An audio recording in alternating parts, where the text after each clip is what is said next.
कल्पधाम builders एवं developers की शानदार पेशकश। सागर शहर के बीचों बीच सर्व सुविधा युक्त आवासीय कॉलोनियां।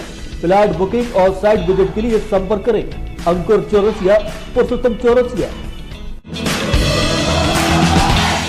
गोपालगंज थाना की दहलीज पर हैरान परेशान खड़े दिख रहे यह सभी लोग शास्त्री वार्ड निवासी जैन परिवार के सदस्य हैं, जिनका आरोप है कि उनके परिवार के सदस्य मुन्नालाल जैन को निमोनिया की शिकायत होने पर बीएमसी में 14 अप्रैल को एडमिट किया गया था, जहां उन्हें कोविड वार्ड में भर्ती कर इलाज शुरू किया गया था। चूँकि इस समय अस्पताल में कोविड के तहत मरीजों का उपचार चल रहा है, उनके परिजनों को उनसे मिलने की अनुमति नहीं है, जहां रोज ही परिवार का एक सदस्य बीएमसी के बाहर रहकर उनको खाना पीना का सामान भेजकर सेहत की जानकारी लेता रहा। इस दौरान प्रबंधन द्वारा उनके इलाज रद्द होने की जानकारी दी जाती रही थी। वहीं इसी दौरान ही 18 अप्रैल को जब परिजन ने फोन पर उनसे संपर्क कर हालचाल जानने का प्रयास किया तो उन्हें मालूम हुआ कि फोन बंद है। जहां मामले में हेल्प डेस्क सहित प्रबंधन से मरीज की जानकारी ली गई तो उनका उपचार जारी होने की बात सामने आई, पर उनसे बात नहीं हो सकी। वहीं जब एक बार फिर उनसे संपर्क करने का प्रयास किया गया तो कोई जानकारी नहीं लगी, जिसके बाद जिद कर परिजन वार्ड के अंदर पहुंच गए, जहां उसे भर्ती वार्ड में मुन्नालाल जैन नहीं मिले। इस दौरान परिजनों का आरोप है कि जब वह इस संबंध में मौजूद प्रबंधन और स्टाफ से जानकारी ली गई तो मरीज के 19 तारीख को डिस्चार्ज करने की बात कर गुमराह कर दिया गया। परिजनों का आरोप है कि मरीज को डिस्चार्ज किया तो परिजनों को सूचित क्यों नहीं किया गया। ऐसे में बने हालात पर जब मामले को प्रबंधन से कोई उचित जवाब नहीं मिला तो परेशान परिजन बीएमसी की लापरवाही पर पुलिस से मदद की गुहार लगाते हुए दिखे। श्री मुन्नालाल जी जैन सागर बीएमसी से लापता हैं और बीएमसी वाले कुछ बता भी नहीं रहे हैं। आज सुबह कंटिन्यू मैंने उन्हें 14 तारीख की रात में बीएमसी में एडमिट किया था। 14 तारीख की रात में बीएमसी में एडमिट करने के बाद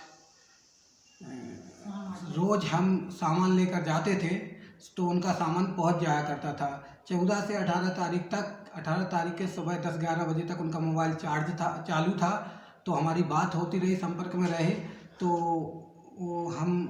हमारा कांटेक्ट बना रहा और उनका हालचाल सब कुछ पता चलता रहा। उस टाइम उनका ऑक्सीजन लेवल 90 हो गया था।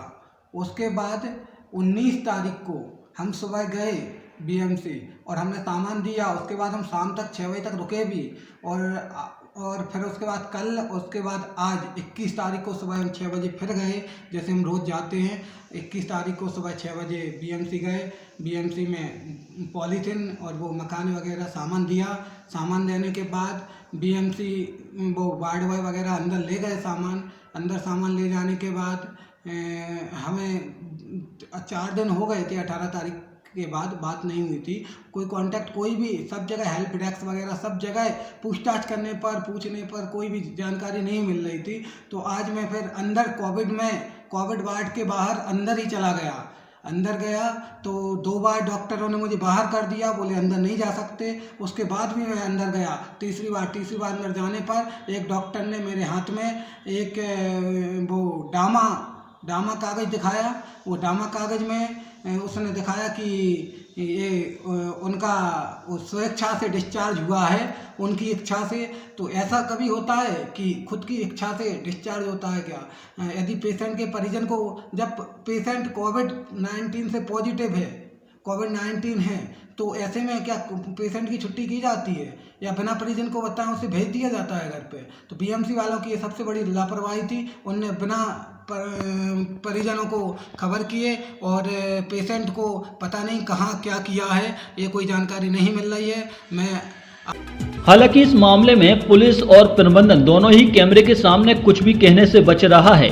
जिस तरह की लापरवाही बीएमसी से सामने आई है, वह अपने ही आप में कई सवाल खड़े कर रही है, जिसको लेकर प्रबंधन की कार्यप्रणाली पर भी कई सवाल खड़े हो रहे हैं। हालांकि लापता मरीज के परिजनों में आक्रोश देखा जा रहा है, जहां वह इस मामले में प्रबंधन की जवाबदेही से किनारा करने पर उसके खिलाफ कार्रवाई की आवाज भी उठा कर पुलिस सहित जिम्मेदार प्रशासन से इंसाफ की मांग कर रहे हैं।